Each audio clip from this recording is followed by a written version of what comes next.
relativamente largas, prácticamente nunca se haga referencia a esas experiencias.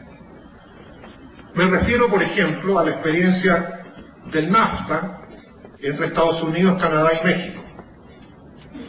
Experiencias que han sido tan poco difundidas en cuanto a sus verdaderos y más profundos efectos, a fin de que otras naciones puedan alcanzar sus propias conclusiones.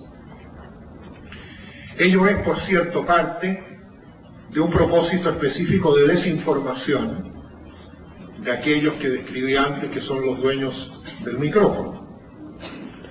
Solo se publicitan los indicadores macroeconómicos, que aparecen como favorables, pero se oculta cuidadosamente la historia humana y la historia natural que está detrás de dichos indicadores, concretamente los indicadores del crecimiento del Producto Interno Bruto.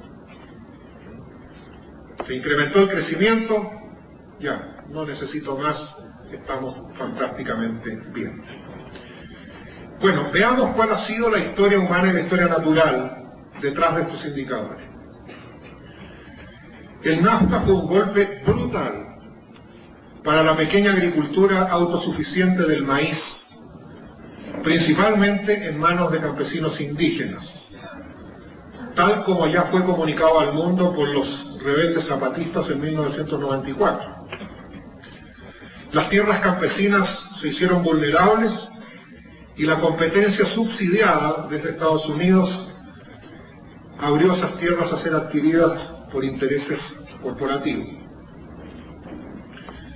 Hasta 1988, México protegió su sistema de producción de maíz frente al maíz artificialmente barato de los Estados Unidos.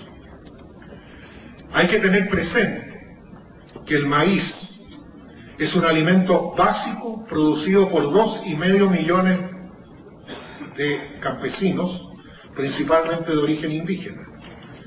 La mitad de la tierra cultivable de México está dedicada al maíz, que es importante no solo por razones económicas, sino por profundas razones culturales. México es una cultura del maíz desde hace más de 3.000 años. De hecho, siempre se consideró que el programa del maíz que se practicaba en México era de facto un programa rural de empleo y antipobreza. Sin embargo, para México poder asegurar su integración al NAFTA, se vio la necesidad de promulgar una serie de reformas en el sector agrícola. Entre ellas, el desmantelamiento de las granjas cooperativas, que en México se llaman ejidos, además de renunciar a la protección de su maíz en el seno del NAFTA. Como resultado, hay economistas que han predicho que serán desplazados varios millones de campesinos durante la primera década de vigencia del tratado, década que ya se completó y que ha confirmado ese supuesto. En este momento no es menos del 30% el maíz que se consume en México de origen subsidiado de Estados Unidos.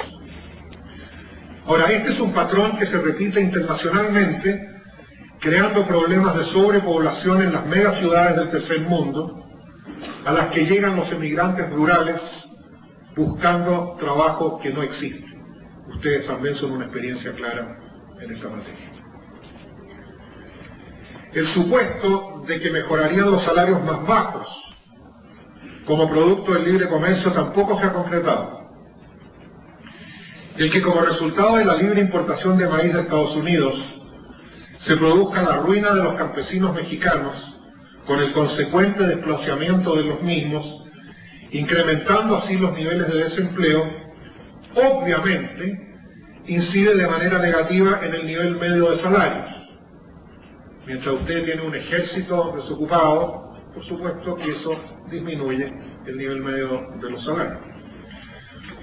Resulta así que paradojalmente México hoy en día hace posible que el maíz de Estados Unidos se mantenga con precios artificialmente bajos. Antes del NAFTA La liberalización del comercio generó algunos éxitos al incrementar y diversificar exportaciones no petroleras. Sin embargo, las importaciones continuaron sobrepasando el nivel de las exportaciones. Un número importante de pequeñas y medianas empresas, las pymes, que dan empleo al 80% de los trabajadores mexicanos. Este es más o menos el promedio general para todos nuestros países. Las pymes dan el 80% del empleo. Simplemente estas no pudieron sobrevivir a los competidores internacionales, especialmente del sudeste asiático y de Estados Unidos, en cuanto a productos altamente subsidiados. La firma del NAFTA tuvo efectos similares. Un año después de firmado el acuerdo, aumentaron en México las tasas de desempleo y las pequeñas y medianas empresas sobrevivientes comenzaron a desplomarse. Por último, ustedes recordarán la famosa crisis del peso, hace unos 10 o 12 años, y el rescate masivo destrozó la ilusión de que el NAFTA prometía prosperidad para todos. El NAFTA es un ejemplo de modelo de desarrollo que aquellos que conforman las estructuras de poder en Norteamérica y la Unión Europea se esfuerzan por imponer al resto de las sociedades del mundo. Se trata, volviendo al caso mexicano, de un modelo que rechaza por antieconómico el hecho de que el 26% de la fuerza de trabajo produzca solo el 7% del Producto Interno Bruto. La propuesta de quienes apoyan el NAFTA es la cirugía mayor. Es decir, hay que reducir la población rural al 10% de la fuerza de trabajo. Y como predijo en aquel entonces el subsecretario de Agricultura, unos 10 millones de granjeros y trabajadores serán expulsados, y de hecho fueron expulsados del campo en el curso de la década.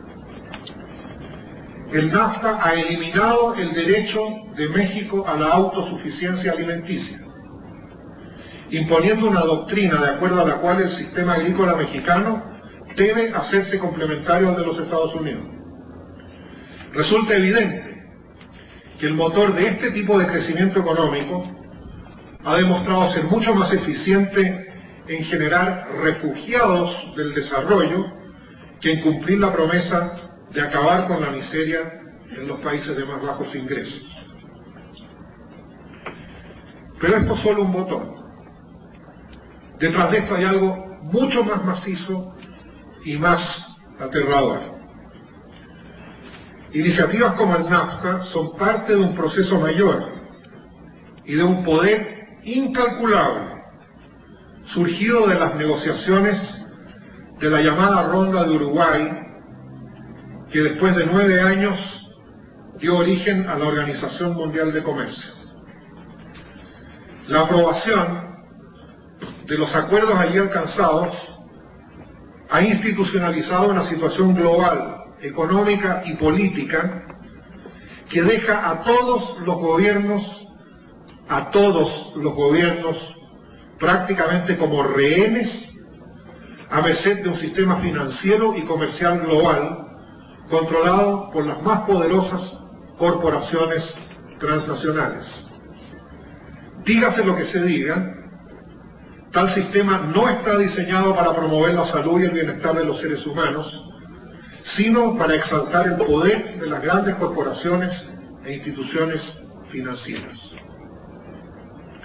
Es bueno recalcar aquí que ustedes se den cuenta que existía una vez un mundo compuesto por naciones. Y de nación a nación y a través de las naciones hacia afuera y de las naciones adentro, se tomaban las decisiones. Hoy día eso ha cambiado radicalmente. Hoy día ustedes tienen naciones agónicas en cuanto tales, y un nuevo poder que son las grandes corporaciones, que son mucho más poderosas que las naciones, y en el seno de las cuales se toman decisiones que afectan a la totalidad de la humanidad. Bajo el nuevo sistema, muchas de las decisiones que afectan a miles de millones de personas ya no se toman a nivel de gobiernos locales o nacionales, El hecho es que una decisión